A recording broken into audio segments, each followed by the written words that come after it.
Hello friend, welcome to my channel UP board CBSE board. So friend, आज की इस video में हम बात करेंगे समाकलनों के अनुप्रयोग के बारे में, जो कि अजय अग्रवाल बुक की है।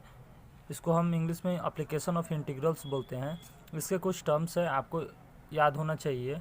सबसे पहले मैं इसमें आपको सर्कल के बारे में बताऊँगा। देखिए, ये आपका चैप्टर है, चैप्टर नंबर 8। इसमें आपको बहुत सारी चीज़ें याद रखनी पड़ेगी, जिससे आपको ये सारे जो भी एक्सरसाइज हैं आपको आसानी से समझ में आ जाएगा। ठीक है, अगर ये टर्म्स आपको याद रहेंगे तो। देखिए, सबसे पहले सर्कल की बात करेंगे। सर्कल मतलब कि होता है वृत्त। वृत्त की बात किया जाए तो सपोज करिए कि ये आपका एक वृत्त है। ठीक है, तो वृत्त में ये इसका सेंटर होता है, ये जो होता है ये इसका सेंटर होता है, और ये जो होता है रेडियस होता है। ठीक है, और सेंटर के कुछ पॉइंट्स होते हैं H, K। ठीक है, ये जैसे कि ओरिजिन होता है ना, ओरिजिन मूल बिंदु, वैसे ही ये है। इसको H, K से प्रदर्शित करते हैं, जहाँ where H and K are the centre of circle. मतलब कि जो H और K हैं वो सर्किल यानी कि वृत्त के क्या हैं, केंद्र हैं। ये जो है वृत्त के केंद्र हैं। तो यहाँ से आपको ये जो है एक समीकरण मिलेगा, r माइनस एच का whole square plus Y minus K का whole square equal to R square. ये आपको याद रखना पड़ेगा। ठीक है, कि वृत्त का समीकरण जो है r माइनस एच का होल स्क्वायर है प्लस वाई माइनस के का होल स्क्वायर बराबर आर स्क्वायर। यानी कि r में से घटाना है h एक बार, और प्लस और y में से एक बार k को घटाना है, और बराबर आर स्क्वायर करना है, और इन लोगों का भी वर्ग होगा होल स्क्वायर। ठीक है, ये बात समझ में आ गया।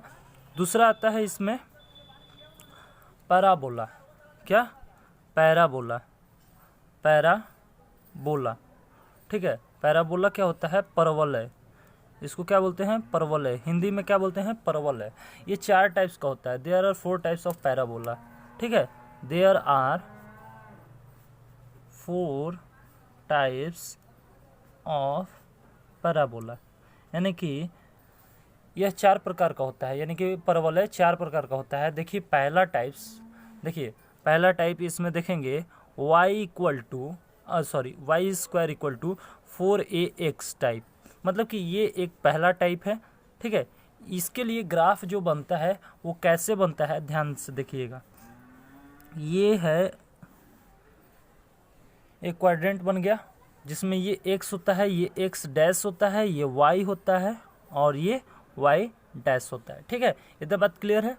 अब देखिए, इसमें जो है y स्क्वायर बराबर 4ax कह रहा है। यानी कि ये y स्क्वायर जब दिया गया है तो ये क्या दिया गया है? बराबर में 4ax, यानी कि प्लस में x के टर्म में दिया गया है। 4ax ये जो है ये प्लस है ना, तो ये देखिए ये वाला जो टर्म होता है ये प्लस में होता है और ये माइनस में होता है। एक्स वाला जो टर्म होता है ये प्लस में होता है और ये माइनस में होता है। ठीक है, इतना बात क्लियर है। तो ये देखिए 4ax जो है ये प्लस में है, इसलिए इसका ग्राफ जो बनेगा वो कुछ इस टाइप का बनेगा। क्या बनेगा? इस टाइप का बनेगा। और ये जो है इसको बोलते हैं लेटस रेक्टम। क्या बोलते हैं? लेटस रेक्टम,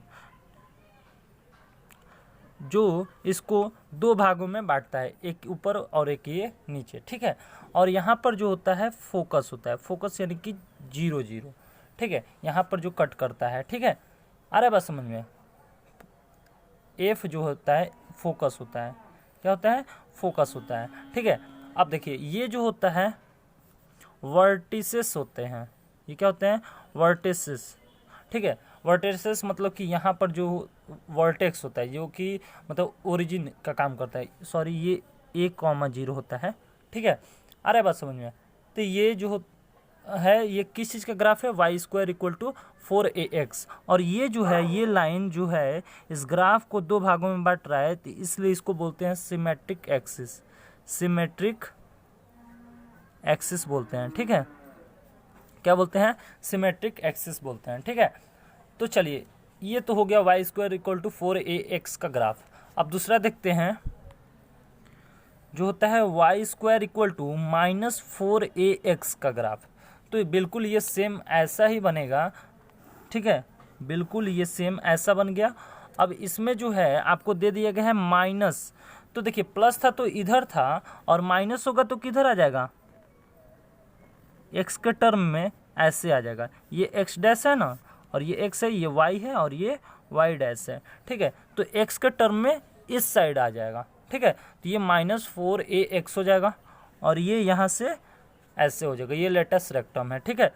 और यहाँ पर ये फोकस जो होगा, देखिए यहाँ पर a,0 था तो यहाँ पर -a,0 होगा, क्योंकि ये निगेटिव वाले टर्म में आ गया है, निगेटिव है इधर, ये पॉजिटिव है। आ रही ये बात समझ में, ठीक है। अब देखिए एक तीसरा आता है, इसका 2 टाइप हो गया। अब देखिए तीसरा, अब तीसरा जो होता है, यहाँ वाई स्क्वायर बराबर -4x था, तो यहाँ पर एक्स स्क्वायर बराबर 4ay हो जाएगा। देखिए टर्म समझ में आ रहे हैं। तो देखिए इसके लिए जो ग्राफ बनेगा, अब देखिए कैसे ग्राफ बनेगा। देखिए अब हमें किधर जाना है, ये y के तरफ जाना है, किधर जाना है, y के तरफ। तो ग्राफ किधर बनेगा, y के तरफ बनेगा, लेकिन किधर, पॉजिटिव वाले के तरफ। ये देखिए ये जो है पॉजिटिव वाले के तरफ बनेगा। ये ऊपर पॉजिटिव होता है और नीचे निगेटिव होता है। तो ये जो होता है ये वाई डैश है, तो ये निगेटिव होता है और ये क्या होता है, पॉजिटिव होता है। तो ये पॉजिटिव में है, इसलिए ये ऊपर की तरफ ड्राइव, मतलब कि खुला, ठीक है। अब देखिए यहाँ पर ये जो है, ये लेटेस्ट रेक्टम हो गया, ये वाला, ये वाली जो लाइन है। और यहाँ पर जो है ये क्या हो जाएगा, ये फोकस का मान कितना हो जाएगा, 0,a। यहाँ पर x क्या हो जाएगा, 0 हो जाएगा, y a हो जाएगा। अरे बात समझ में, ये x है, ये x डैश है, ये सारी चीज़ें याद रखना पड़ेगा। देखिए कैसे बन रहा है। अब देखिए इसके लिए अब जो होता है, तीसरा के बाद चौथा जो आता है, ठीक है। तो ये जो चौथा जो होता है बिल्कुल एकदम ऐसा ही होता है, बस x square equal to -4ay हो जाता है, ठीक है। अब देखिए इसके लिए जो ग्राफ बनेगा, अब जो है ऊपर था ये, अब क्या होगा, नीचे की तरफ हो जाएगा, ग्राफ नीचे की तरफ हो जाएगा और ये ऐसे हो जाएगा। अरे बस समझ में। और यहाँ से ये जो होता है फोकस, उसका मान क्या हो जाएगा, 0,-a हो जाएगा। तो ये आपका क्या हो गया, एक्स स्क्वायर -4ay का ग्राफ हो गया। अब आते हैं परवलय ख़त्म, यानी कि चार जो मैंने टाइप्स बताए, तो वो 4 टाइप्स ये हो गए। अब आते हैं एलिप्स। क्या, एलिप्स, ये कौन सा था, एक एलिप्स अलग से है, इसको दीर्घवृत्त बोलते हैं। क्या बोलते हैं, दीर्घवृत्त। क्या बोलते हैं, ध्यान से देखिए, ठीक है। इसको क्या बोलते हैं, दीर्घवृत्त। ये होता कैसे है, देखिए इसके लिए भी एक क्वाड्रेंट बनता है, ठीक है। इसमें जो है दीर्घवृत्त में होता क्या है, ध्यान से देखिए,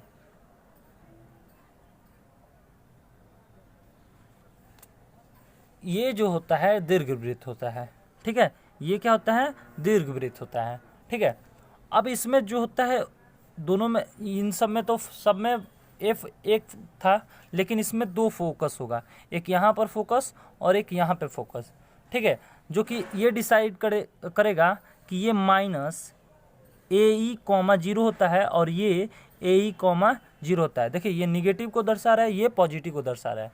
और देखिए ये जो होता है, यहाँ पर ये 0,b होता है और ये 0,-b होता है, ठीक है। अब देखिए इधर जो जब बात करेंगे इधर, ठीक है, तो ये जो होता है ये वाला -a,0 और ये जो होता है a,0 होता है, ठीक है। अब देखिए इसका जो फॉर्मूला होता है, ये किसके लिए ग्राफ बना, ध्यान से देखिए, एक्स स्क्वायर बटे में a square plus Y square बटे में b स्क्वायर इक्वल टू 1, जहाँ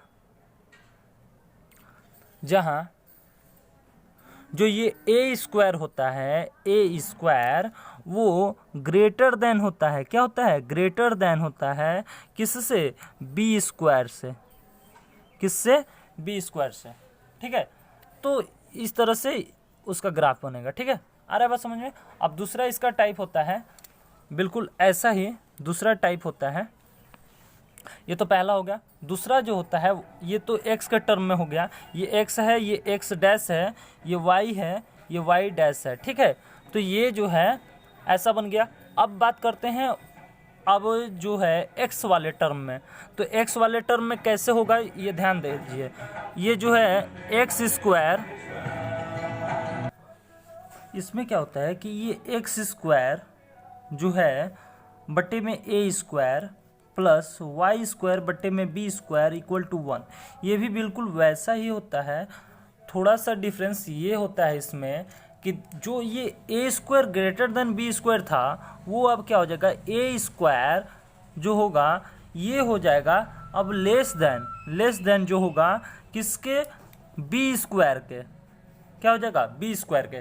तो जैसे बी स्क्वायर के लेस देन होगा तो इसका जो ग्राफ जो बनेगा, इसका ग्राफ जो बनेगा ये वाई अक्ष में बनेगा और कुछ इस प्रकार से बनेगा, ठीक है, कुछ इस प्रकार से बनेगा, जिसमें ये जो होगा 0, b हो जाएगा और ये इसका फोकस हो जाएगा और एक ये फोकस हो जाएगा, ठीक है। तो यहाँ पर जो ये जो है ये क्या हो जाएगा, a, b हो जाएगा और ये जो है a, -be हो जाएगा, ठीक है। और ये वाला जो टर्म है ये वाला, ये और ये, ठीक है, ये जो है -a, 0 हो जाएगा और ये जो है a, 0 हो जाएगा, ठीक है। इतना बात क्लियर है।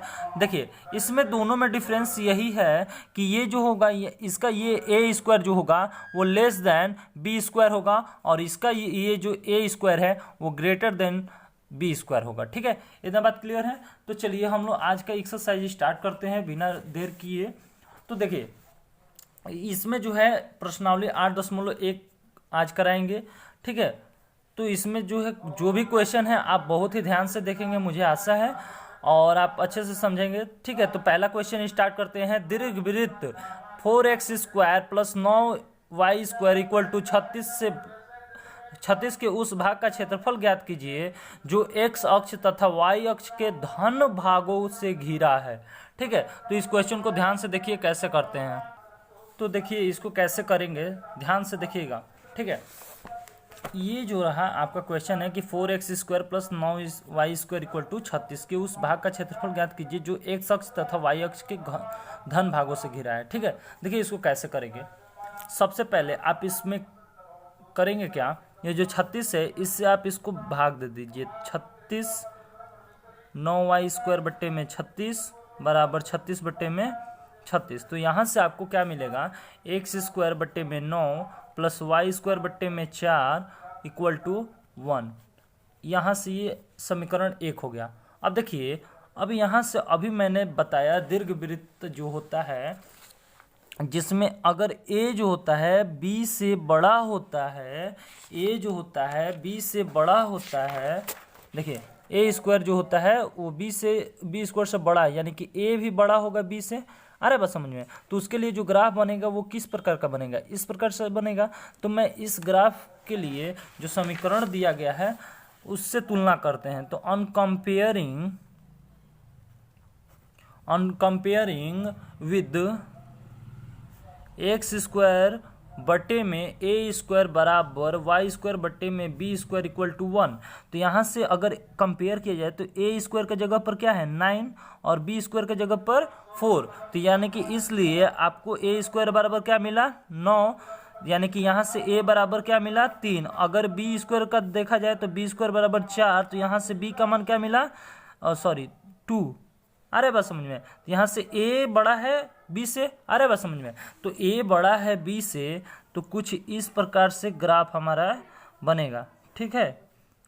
कुछ इस प्रकार से ग्राफ हमारा बनेगा जिसमें a जो दिया गया था, देखिए कहाँ कहाँ a दिया गया था, देखिए -a, 0 तो a की वैल्यू रख देते हैं, फिर b की वैल्यू यहाँ पर रखा जाएगा, b इस साइड रखा जाएगा 0, b 0, -b और ae और ae, ठीक है।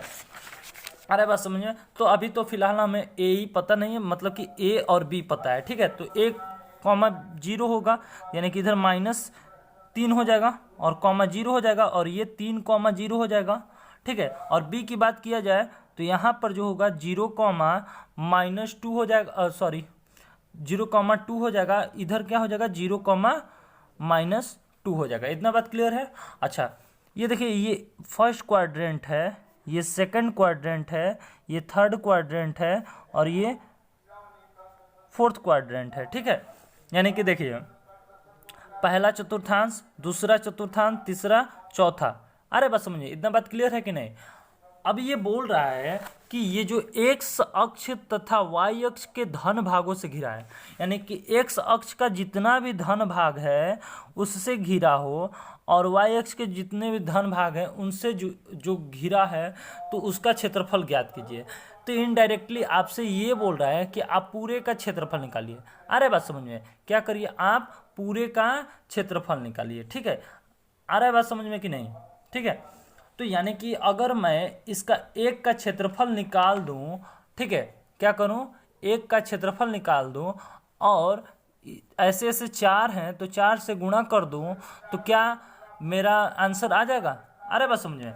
तो हाँ, तो चलिए अगर मैं इसका एक का निकालता हूं, ठीक है, इस एक का क्षेत्रफल निकालूंगा और उसमें 4 से गुणा कर दूंगा। ठीक है, लेकिन इसका क्षेत्रफल कैसे निकालेंगे, पहले तो एक ये बीट बना देंगे जिसमें जो होता है, ये देखिए ये x है, ये x डैश है, ये y है और ये y डैश है। तो ये जो y है तो इसकी लंबाई क्या हो जाएगी y, और इसका जो ये x है तो ये इतना बड़ा x है।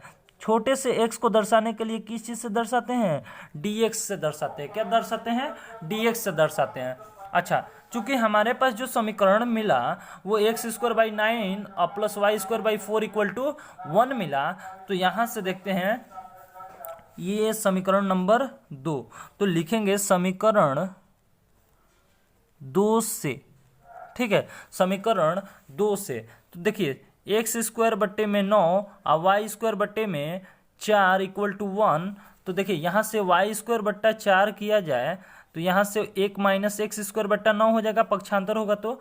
अरे बात समझ में, अगर मैं y की केवल मान देखूं, y² का मान देखूं तो 4 कोष्ठ में 1 - x²/9 हो जाएगा। अगर y का केवल बात करूं तो यहाँ से मॉड में क्या हो जाएगा, मॉड में नहीं, सॉरी अंडर रूट में ये क्या हो जाएगा 4 1 - x²/9। यानी कि देखिए ये y जो आया इसका हमें क्या करना पड़ेगा, अब क्या करना पड़ेगा, देखिए ये जो है क्षेत्रफल हमें निकालना है। ठीक है, तो यानी कि y तो ये आ गया, ठीक है। अरे बस समझिए, इसका किसके साथ सापेक्ष अवकलन करना, समाकलन करना पड़ेगा, dx के सापेक्ष। तो यहाँ से हम इसका dx के सापेक्ष समाकलन करेंगे। तो देखिए y बराबर इतना हो गया, अब इसका समाकलन किया जाए तो देखिए, तो यहाँ से हमारा y dx हो जाएगा। ठीक है, y क्या होगा, dx हो जाएगा। लेकिन कहाँ से, इसका मतलब कि लिमिट क्या होगा, लिमिट क्या होगा, तो देखिए ये जो है ये 0 हो गया, ये ओरिजिन है तो 0 0 हो गया। अब देखिए ये 3 0 से 3 है, यानी कि 3 से 0 है, 0 से 3 है यानी कि 3 से 0 है। ये यहाँ से यहाँ तक हम इधर से देखें तो ये 3 से 0 हो गया। ठीक है, y dx हो गया। तो y क्या है, ये है। तो अगर मैं यहाँ से y की वैल्यू रखूँ तो 4 कोष्ठ में 1 - x²/9, 3 से 0, 3 से 0।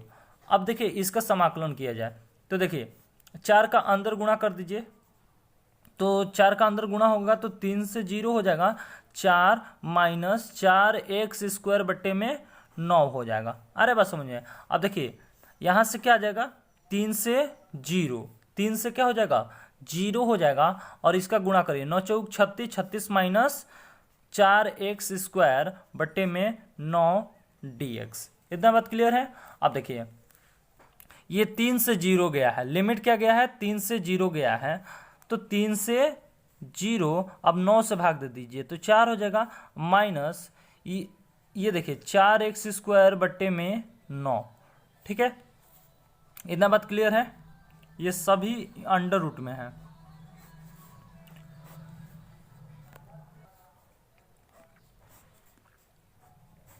हो गया। अब देखिए, अब यहां से आप देख रहे होंगे कि ये जो है 3 से 0, ये 4 जो है ये किसका वर्ग है, 2 का वर्ग है, और माइनस ये जो है 2/3 x का होल वर्ग है। तो यहाँ अब देखेंगे कि ये 2 का वर्ग है, ये माइनस 2/3 x का होल स्क्वायर है, dx लगा हुआ है, ठीक है। अब यहाँ से आप 2/3 कॉमन ले लीजिए, 2/3 कॉमन ले लेंगे तो क्या होगा, लिमिट 3 से 0 हो जाएगा। अब ये देखिए अंडर रूट में केवल 3 स्क्वायर बचेगा और x स्क्वायर dx बचेगा, ठीक है। इतना बात क्लियर है, अरे बस समझिए। अब मान लेंगे कि माना x = 3 sin थीटा, क्या x = 3 sin थीटा, तो dx बराबर क्या हो जाएगा, 3 cos theta, 3 cos theta D theta हो जाएगा। अब देखिए यहाँ से लिमिट चेंज करेंगे, लिमिट की बात करेंगे तो यहाँ पर लिमिट, अपर लिमिट रखेंगे x बराबर 0, तो क्या हो जाएगा, 0 हो जाएगा। अगर x बराबर, अगर हम 3 रखते हैं तो 3 से 3 कट जाएगा, यानी कि लिमिट जो आ जाएगी लोअर लिमिट अपर लिमिट का ये 0 हो जाएगा। लोअर लिमिट के लिए अगर 3 रखते हैं यहाँ पर तो ये नियम है, ठीक है। 3 रखते हैं तो थीटा का मान क्या हो जाएगा, π/2 हो जाएगा, ठीक है। इतना बात क्लियर है। अब चलिए यहाँ पर 2/3 है, तो 2/3 को क्या करिए, बाहर रख दिए। ये देखिए अब लिमिट जो है 3 से 0 था तो π/2 से 0 हो जाएगा, और हमारा था कि 3 स्क्वायर इंटू में x स्क्वायर dx था, तो x स्क्वायर, ये सारे चीज़ का मान रखना पड़ेगा हमको, क्योंकि x के जगह पे हम लोग क्या रखे थे, x के जगह पे हम लोग क्या रखे थे, 3 sin थीटा, तो और dx की जगह पे 3 cos थीटा डी थीटा आया था। x बराबर 3 sin थीटा रखा था तो dx की जगह पे 3 cos थीटा डी थीटा आया था। तो ये सारी वैल्यू रख देता हूँ मैं। तो देखिए 3 स्क्वायर हो जाएगा अंडर रूट में into 3 square sine square theta 3 cos theta D theta हो जाएगा। अरे बस समझ में। अब देखिए यहाँ से आप क्या देखेंगे कि 3 से जो है क्या, ये 3 कट जाएगा। अरे बस समझिए, तो बाहर क्या बचा, 2 बचा, और π/2 से 0 लिमिट है। ये देखिए 3 स्क्वायर है तो ये बाहर निकल जाएगा। अरे बस समझिए, 3 जो है ये क्या हो जाएगा, बाहर निकल जाएगा। तो ये बाहर जब निकलेगा तो ये 3 हो जाएगा, और यहाँ से देखिए साइन स्क्वायर थीटा बराबर 1 minus cos square, sorry sine square theta है ना, तो साइन स्क्वायर थीटा क्या हो जाएगा, अगर 3 कॉमन ले लेते हैं बाहर तो ये जो होता है साइन स्क्वायर थीटा है, ये कॉस थीटा है, तो यहाँ पर क्या हो जाएगा, ये कॉस थीटा है, ये क्या है साइन स्क्वायर थीटा है। यहाँ से 3 कॉमन लेंगे, एक मिनट, यहाँ पे जो है 3 square into x square 3 square, तो 3 का 9, तो यहाँ से कितना 4 है ना, 3 गुणे 3 गुणे 3 गुणे 3, तो ये 2 ये 3, तो यहाँ से कितना आ जाएगा, यहाँ से 3 कॉमन आ गया, ठीक है। अब देखिए यहाँ पर जो होगा 1 माइनस साइन स्क्वायर थीटा हो जाएगा, ठीक है, और ये कॉस थीटा डी थीटा हो जाएगा, ठीक है। अब देखिए इतना बात क्लियर है। अब यहाँ से जो है अगर आप देखेंगे तो ये जो है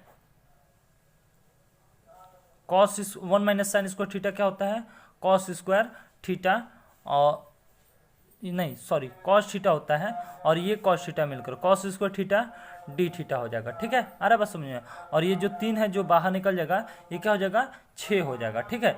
ये जो है 3 का 9 3 27 3 81, इससे ये जो है नहीं, ठीक है, ये cos square theta D theta. अब यहाँ पर देखिए अब क्या करेंगे कि ये जो है मल्टीप्लाई करेंगे, क्या चीज़ से, 2 से मल्टीप्लाई करने पर, यानी कि 2 से मल्टीप्लाई या डिवाइड करने पर, 2 से मल्टीप्लाई तथा डिवाइड करने पर, तो देखिए 2 से मल्टीप्लाई जब डिवाइड करेंगे किस में, इसमें, तो ये 6 हो यहाँ पर क्या हो जाएगा, 2 से मल्टीप्लाई करेंगे तो ये 3 हो जाएगा, और ये क्या हो जाएगा 2 हो जाएगा, cos square theta D theta हो जाएगा, और ये देखिए लिमिट कहाँ से, π/2 से 0, π/2 से 0 हो जाएगा। ठीक है, इतना बात क्लियर है।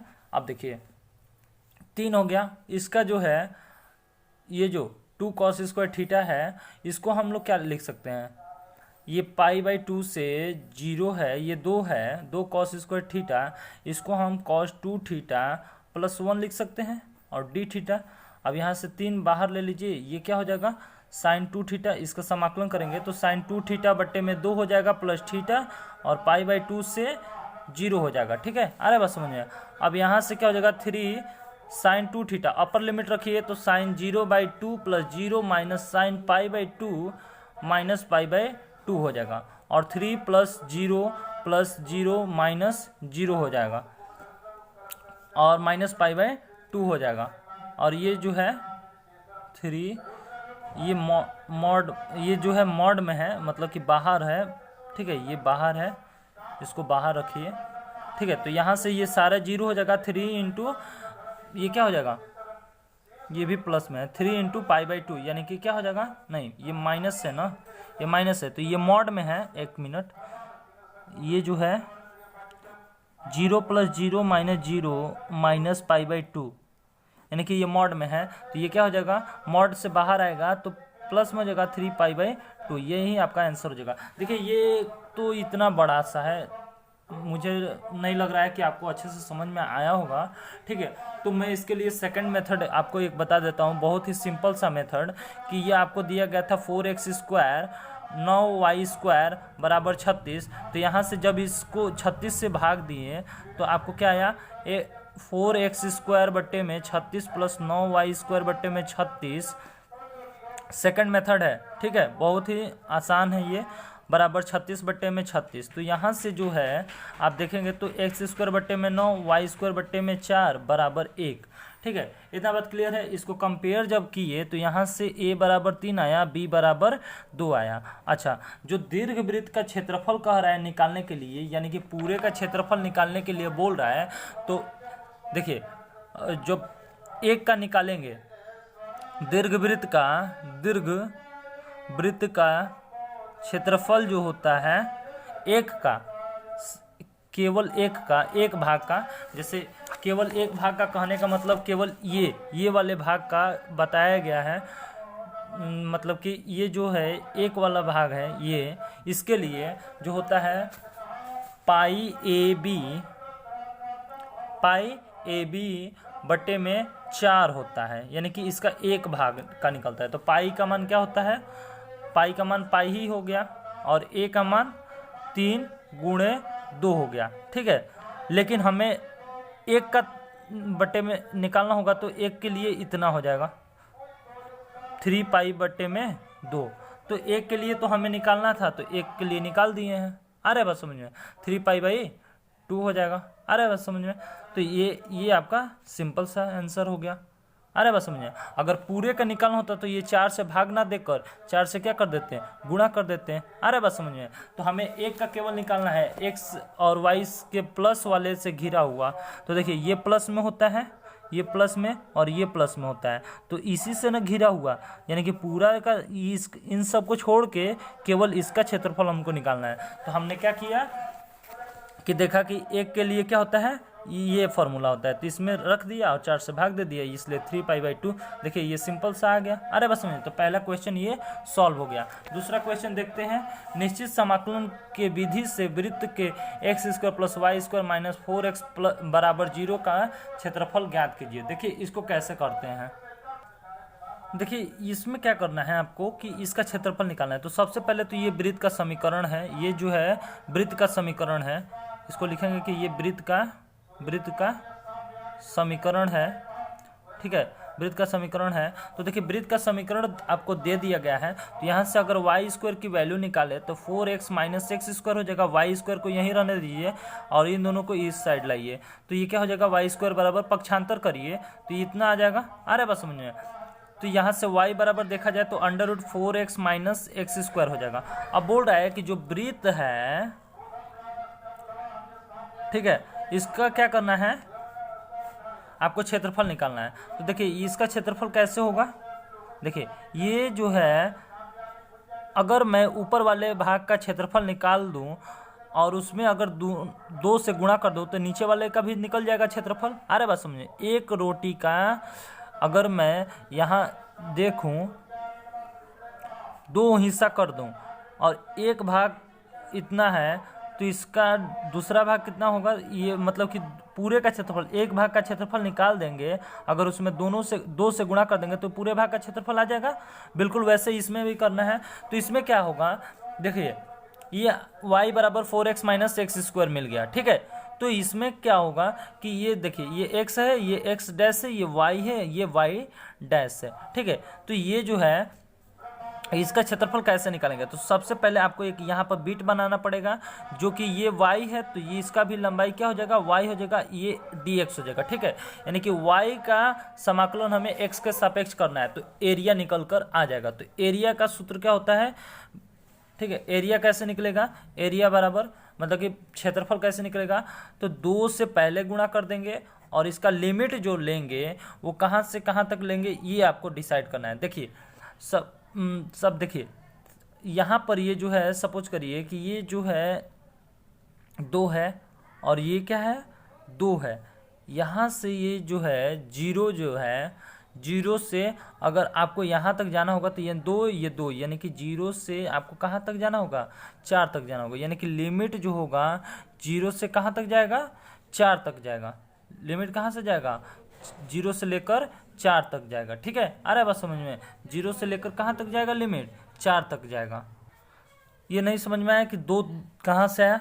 चलिए देखिए, ये जो r होता है, r का मान जो होता है, अगर रेडियस का मान निकालेंगे तो देखेंगे कि इसका एक फॉर्मूला होता है g square plus F square minus C square, ठीक है।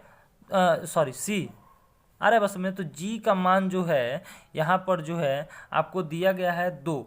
कैसे, देखिए अगर पूरी तरह से बात करें तो बड़ा सा एक समीकरण बनता है हम लोग का, एक्स स्क्वायर 11th में आप लोग पढ़े होंगे, Y square X square plus Y square plus 2gx plus 2fy plus C equal to 0 होता है। जिसमें से जो है 2gx यानी कि यहाँ पर जो है 2gx, g वाला पार्ट 2fy यानी कि f वाला पार्ट और c वाला पार्ट। तो देखिए यहाँ पर देखेंगे कि जो x वाला टर्म है, यानी कि देखिए ये जो है 4x है, यहाँ पर क्या है 4x है, यानी कि x वाला टर्म जो है यानी कि जो g जहाँ है वहाँ पर 4x है, इसलिए यहाँ पर 4 और प्लस f वाले टर्म के जगह पे f वाले टर्म y वाला टर्म है, तो y वाला टर्म तो कुछ दिया नहीं है यानी कि 0, और यहाँ पर c वाला टर्म जो है कुछ नहीं है यानी कि यहाँ पर 0 हो जाएगा। यहाँ पर 4 का अंडर रूट करेंगे तो क्या आ जाएगा, 2 आ जाएगा। इसलिए रेडियस कितना आया, 2 2, तो ये 2 और ये 2 मिलकर यहाँ पर आ जाएगा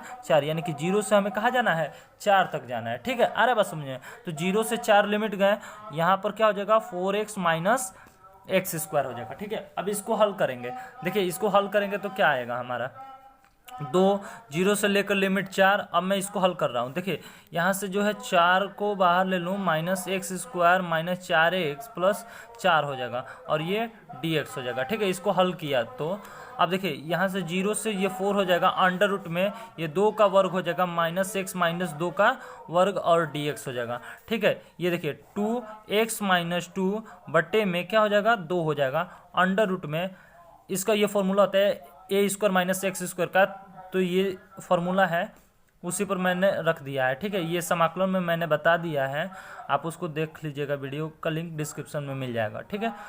4/2 हो जाएगा और ये साइन इनवर्स क्या हो जाएगा, x माइनस 2/2 प्लस में c हो जाएगा, ये 0 से 4 हो जाएगा लिमिट। अब देखिए 2 अपर लिमिट और लोअर लिमिट रख रहा हूँ, तो 1 × 0 हो जाएगा प्लस 4/2 साइन इनवर्स 1 हो जाएगा और minus 0 minus 2 sine inverse minus 1 हो जाएगा, ठीक है। अब देखिए यहाँ से जब इसको हल करेंगे तो क्या हो जाएगा, 2 हो जाएगा और यहाँ साइन इनवर्स 1 का मान क्या हो जाएगा, π/2 हो जाएगा। तो यहाँ से 2 हो गया प्लस 2 और इंटू ये भी क्या हो जाएगा, π/2 हो जाएगा। तो यहाँ से आपका क्या आ गया, 2 2 मिलकर 4 π/2 आ गया, यानी कि 4 π/2 इंटू 2, तो 2 इंटू 4 π/2, तो 2 से 2 कट गया यानी कि क्या हो गया, 4 पाई हो गया। अरे बस में तो एरिया जो है 4 पाई स्क्वायर यूनिट हो गया। आ रहा है बात समझ में? 4 पाई स्क्वायर यूनिट, ये हमारा क्या हो गया, आंसर हो गया। आया बात समझ में? हाँ, इससे पहले वाले जो क्वेश्चन मैंने बताए थे तो उसमें यूनिट बताना भूल गया था। इसका जो 3π/2 होगा ये स्क्वायर यूनिट आता है, ठीक है, स्क्वायर यूनिट, ठीक है, आप इसको नोट कर लीजिएगा, ठीक है। तो ये 2 क्वेश्चन आपका आज समाप्त हो गया, ठीक है। तो थैंक यू।